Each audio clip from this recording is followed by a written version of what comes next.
Hello guys, good morning. നമുക്കിന്ന് കുറച്ച് കപ്പ വിശേഷങ്ങൾ പറഞ്ഞാലോ. ഇന്നലെ വിശന്നിരിക്കുമ്പോഴാണ് ഞാനിങ്ങനെ ചടപടാന്ന് കുറച്ച് കപ്പ പുഴുങ്ങിയത്. കുക്കറിലാകുമ്പോൾ വേഗമാവുമല്ലോ, 2 വിസിൽ മതി. അതിന് കൂട്ടി കഴിക്കാനായിട്ട് കുറച്ച് ഉള്ളി, ഇടിച്ച മുളക്, പുളി, ഉപ്പ്, പിന്നെ കുറച്ച് വെളിച്ചെണ്ണ, ഇതെല്ലാം കൂടി ഇടിച്ച് ഒരു ചമ്മന്തി ഉണ്ടാക്കി, പിന്നെ കട്ടൻ ചായ. ആഹാ, അന്തസ്. അപ്പോൾ ഓഫറിൻ്റെ സമയമാകുമ്പോൾ ഒരുപാട് കപ്പ കിട്ടുമ്പോൾ എന്താ ചെയ്യാന്ന് വെച്ചാൽ ഞാൻ ഉണക്കി സൂക്ഷിക്കലാണ് പതിവ് കേട്ടോ. അപ്പോൾ ഈ മധുരക്കപ്പയാണെങ്കിൽ ഇങ്ങനെ ഉണക്കി അത് വെറുതെ കഴിക്കാൻ നല്ല ടേസ്റ്റാണ്. അതുപോലെ തന്നെ സാധാ കപ്പയാണെന്നുണ്ടെങ്കിൽ ഉണക്കി നമുക്ക് ഫ്രൈ ആക്കുകയോ അല്ലെങ്കിൽ അത് പൊടിച്ച് പുട്ടുണ്ടാക്കുകയോ ഒക്കെ ചെയ്യാം കേട്ടോ. അപ്പോൾ ഇന്ന് നമുക്ക് കപ്പ കൊണ്ട് ഒരു 3-4 ഡിഷസ് ഉണ്ടാക്കിയല്ലോ. വളരെ പെട്ടെന്ന് ഞാൻ പറഞ്ഞു തീർക്കാം കേട്ടോ.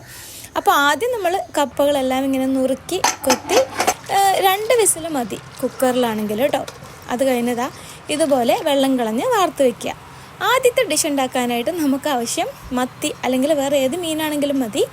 അതിലേക്ക് കുറച്ച് ഒരു 3-4 പീസ് മാങ്ങ, പച്ചമാങ്ങ അരിഞ്ഞത്, അതിലേക്ക് മഞ്ഞൾപ്പൊടി, കുറച്ച് ഉപ്പ്, ഇതെല്ലാം കൂടി കുറച്ച് വെള്ളം ഒഴിച്ചിട്ട് ഒരു 5 മിനിറ്റ് വേവിച്ചാൽ മതിയാകും കേട്ടോ.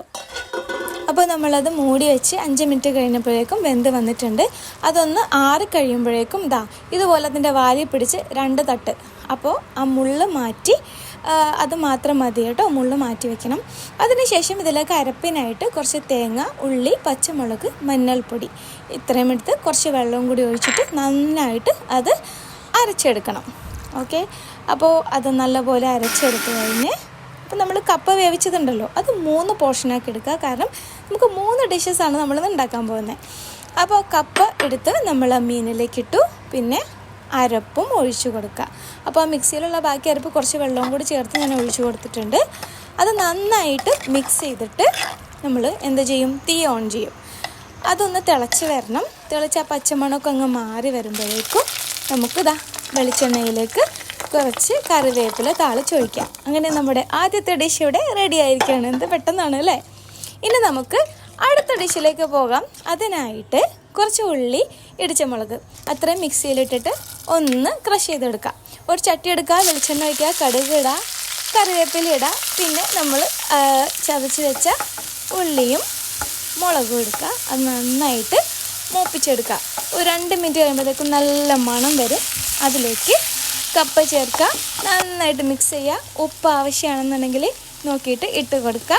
നന്നായിട്ട് മിക്സ് ചെയ്യുക. നമ്മുടെ 2ാമത്തെ ഡിഷും റെഡി. അപ്പോൾ നമ്മുടെ ആദ്യത്തെ ഡിഷ് ഇതായിരിക്കുന്നു, 2ാമത്തെ ഡിഷ് ഇതായിരിക്കുന്നു. അങ്ങനെ 3ാമത്തെ ഡിഷിനായിട്ട് നമ്മൾ തേങ്ങ ചിരകുന്നു, മിക്സിയിലെടുക്കുന്നു, അരച്ചെടുക്കുന്നു. ആദ്യത്തെ പാലും 2ാമത്തെ പാലും 2ആയിട്ട് മാറ്റി വയ്ക്കുന്നു. 2ാം പാല് ആദ്യം ഒരു പാത്രത്തിലേക്ക് ഒഴിച്ചു കൊടുക്കുന്നു.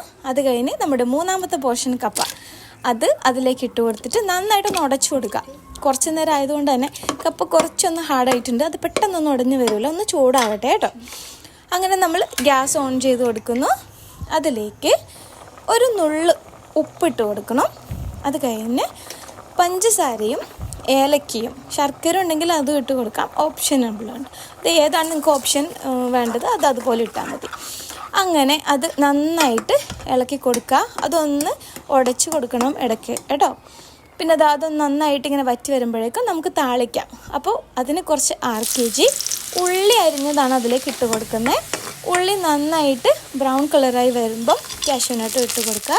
എന്നിട്ട് അത് നന്നായിട്ടൊന്ന് ബ്രൗൺ കളറായി വരുന്നവരെ വെയിറ്റ് ചെയ്യാം. അപ്പോൾ നമ്മുടെ ഇവിടെ പാലൊക്കെ വറ്റി നന്നായിട്ട് ഉടനെ സെറ്റായി വരുന്നുണ്ട്.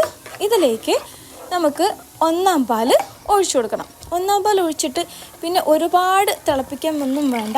1ാം പാൽ ഒഴിച്ചു കൊടുത്ത് അത് നന്നായിട്ട് മിക്സ് ചെയ്ത് കഴിഞ്ഞിട്ട് നമുക്ക് ഫ്രൈ ചെയ്തെടുത്ത ഈ കാഷ്യൂനട്ടും ഉള്ളിയും കൂടി അതിലേക്ക് ഇട്ട് കൊടുക്കാം. നമ്മുടെ പായസം റെഡി. എത്ര പെട്ടെന്നാണ് നമ്മൾ 3 ഡിഷസ് ഉണ്ടാക്കി കഴിഞ്ഞത് അല്ലേ.